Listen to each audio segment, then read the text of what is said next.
1. My name is Charlie. I am a woman. I am 37 years old. I have blonde hair and blue eyes. Some people say I am pretty. I work as a professor. I teach economics at a big college. I like my job very much. My students are young. They have a lot of energy. My life is usually very quiet. I go to work every day. After work, I come home. I read books. I have some friends, but I am not dating anyone. I am single. Sometimes I feel a little lonely in my quiet life. This semester, a new student came into my economics class. His name is Mike. He is very young. He is only 19 years old. He has dark hair and a nice smile. He always sits in a chair near the front of the room. Mike is a clever student. He understands economics well. He asks good questions about the lessons. But sometimes I see him looking at me. He looks at me when I am teaching. He looks at me when I am writing on the board. It is a different way of looking. It is not like how the other students look at me. It is a look I notice. After class, Mike often stayed. Other students left quickly, but Mike waited. He always had something to say to me. It was usually about the lesson, but sometimes it was more. He would look at me and smile. Professor Charlie, he said one afternoon, your lecture today was really interesting. You explain things very well. His eyes looked friendly when he said this. Another time he said, you look very nice today, Professor. I like that color on you. He said it quietly, and I felt my face get warm. I was surprised by his words. He was my student. He was only 19 years old. My mind started to think. Charlie, be careful, I told myself. This is not right. He was too young for me, and I was his professor. There was a rule about this. It was wrong to have these kinds of talks. When he tried to talk about things that were not economics, I tried to stop him. Mike, I would say, making my voice sound strong, do you have a question about the lesson? We should talk about economics. I wanted to be professional. I needed to set a clear line. I told him. My personal life is my own, Mike, and yours is yours. I tried to show him that our talks must only be about college and lessons. I tried to push away the strange feeling his words gave me, but it was difficult. A small part of me felt a little bit happy when he said nice things. It had been a long time since someone paid me this kind of attention. It felt nice to be noticed. But I knew it was a bad idea. I knew I had to be strong. I had to be careful. He was my student, and that was the most important thing. I tried hard to remember this every time he stayed after class. 3. A holiday away. I tried very hard to be a good professor. When Mike talked to me, I only talked about economics. I said things like, do you have a question about the lesson, Mike? I did not want to talk about other things. He was my student, and I was his teacher. This was very important. I knew it was wrong to think about him in a different way. I told myself this many times. Charlie, be careful. I thought, he is much too young for you. This is not right. I tried to keep a professional distance between us. I did not want any problems at work. My job as a professor was very important to me. It was my life. But Mike continued to look at me in a special way. He continued to smile at me after class. He sometimes said nice things, but I tried not to listen to them. It was difficult to ignore him completely. A small part of me, deep inside, felt a little happy when he paid attention to me like that.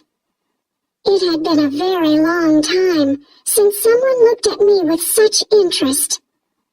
It felt nice to feel noticed again. But I knew it was not right for a teacher and a student. I pushed the feeling away. I focused on my teaching and my research. The weeks went by quickly. The end of the semester was coming soon. I felt very, very tired. Teaching is hard work, and this semester felt harder than usual. I needed a break from everything. I needed to get away. From college, from the city, from the difficult feelings I had sometimes. I wanted to forget about work for a while. I wanted to rest and relax. I looked online for a holiday. I found a beautiful island. It was very far away from my home. It looked like a place with lots of sun and quiet beaches. It seemed perfect for a tired person like me. I decided to book a trip there. I thought, I will go to this island. I will sit on the beach under the sun. I will read books and listen to the sea. I will swim in the warm water. I will not think about work. I will not think about college. I will not think about students. I will not think about money. I packed my bag slowly. I felt ready for the holiday. I needed the sun and the peace very much. I hoped the trip would help me forget about everything difficult and just feel calm. I just needed a simple holiday away from my normal life. I looked forward to leaving the city and flying to the warm sunny island. It felt like a good plan. A plan to rest, to forget, and to find some peace. Before we meet again, I was on a beautiful island for my holiday. I needed to rest. I was sitting at a bar on the beach. The evening was warm and nice. I had a cool drink in my hand. The sound of the sea was quiet. There was soft music. I felt very relaxed and far away from my normal life at college. Suddenly, I heard a voice. It called my name. Charlie? Professor Charlie? I turned around quickly. My eyes went wide with surprise. Standing there was Mike, my student from college. He was with some friends. I could not believe it. Mike was here, on this small island, at the same time as me. It seemed impossible. Mike walked towards me. He had that smile he used in class. "Hello, Professor Charlie," he said. "This is amazing. What are you doing here?" I said, "Hello, Mike. I am on holiday." He stopped near my table. His friends were watching. "Wow," he said again. "Meeting you here. It's a crazy surprise."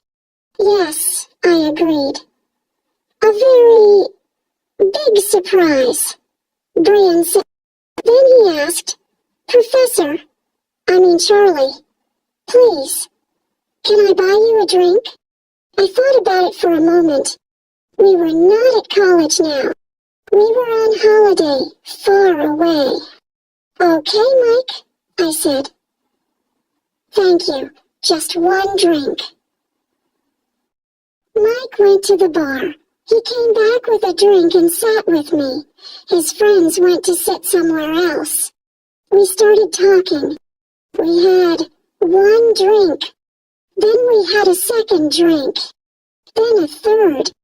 We did not talk about economics, my job, or college rules. We talked about our lives.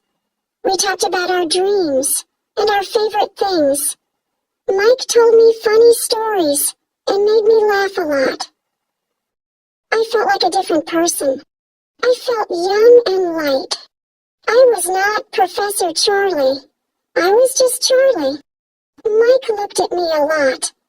His eyes were warm. I felt happy. Later, the bar closed for the night. We decided to walk on the sand next to the water. The sky was dark blue. The moon was large and silver. Mike took my hand as we walked. His hand felt warm and strong. My heart started beating very, very fast in my chest. We stopped walking. He turned to face me. "Charlie," he said softly, "you are so different here. Away from college. More relaxed. And you are very beautiful."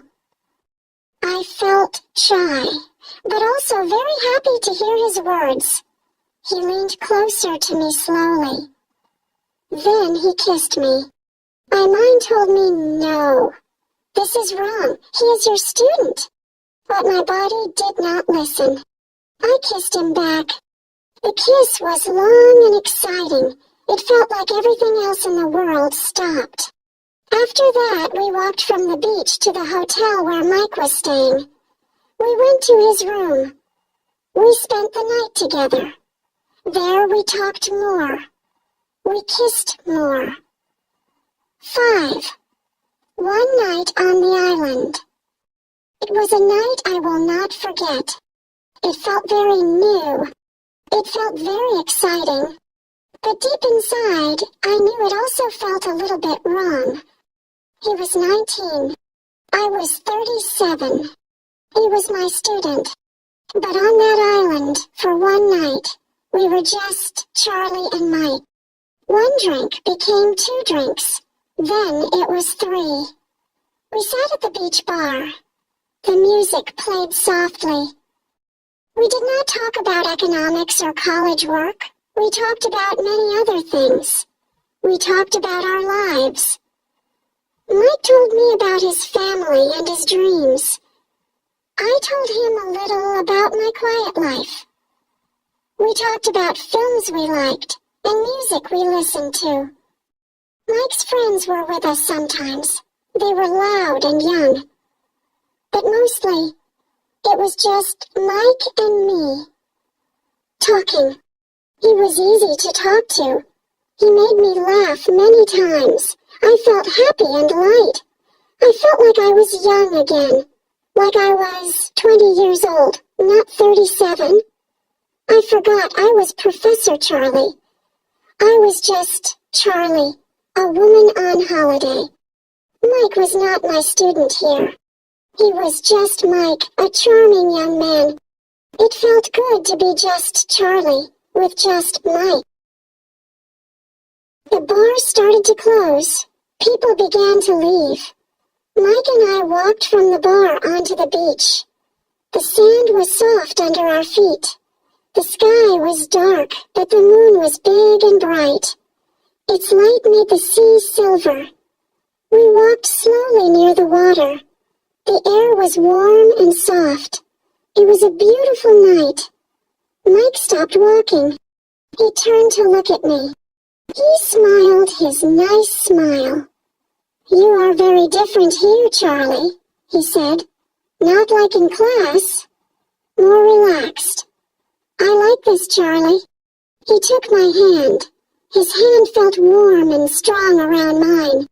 My heart started to beat very fast, like a little bird inside my chest.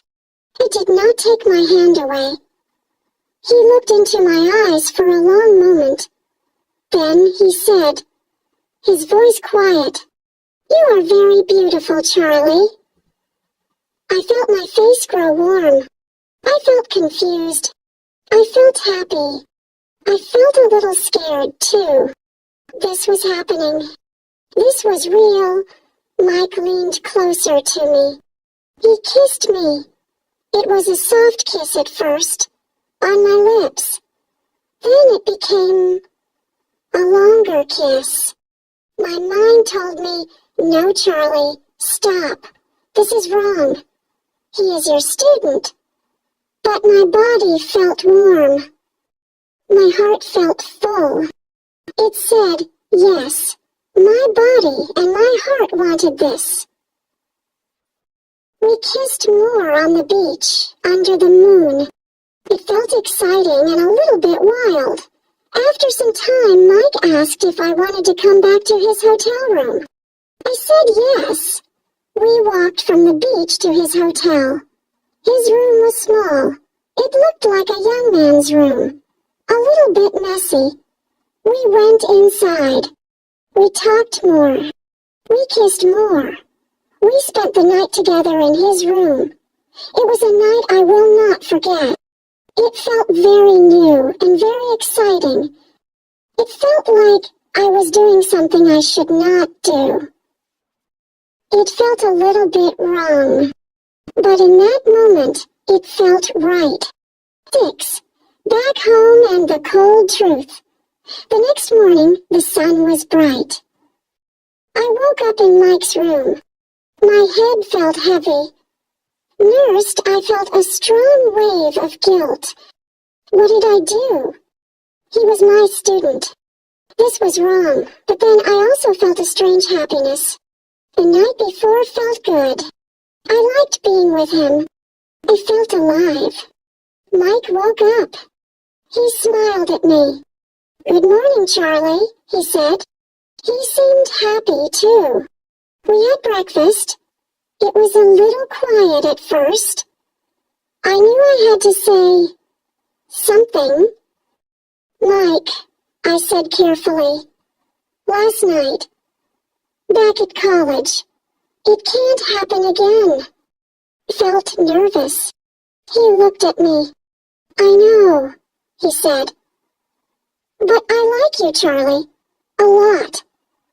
Can we maybe see each other sometimes? Quietly? In secret?" He looked serious.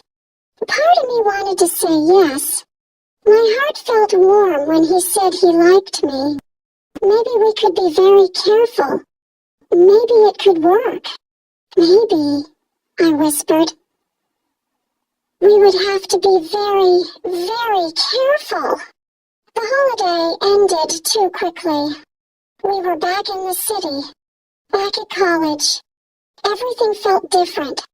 In class, Mike did not look at me. He looked down at his book the whole time. He did not smile. He did not try to catch my eye. After class, he did not wait for me. He quickly left the room with his friends. He seemed like a different person. He was the student again, and I was the professor. But he was cold. I felt confused and hurt. Why was he acting like this?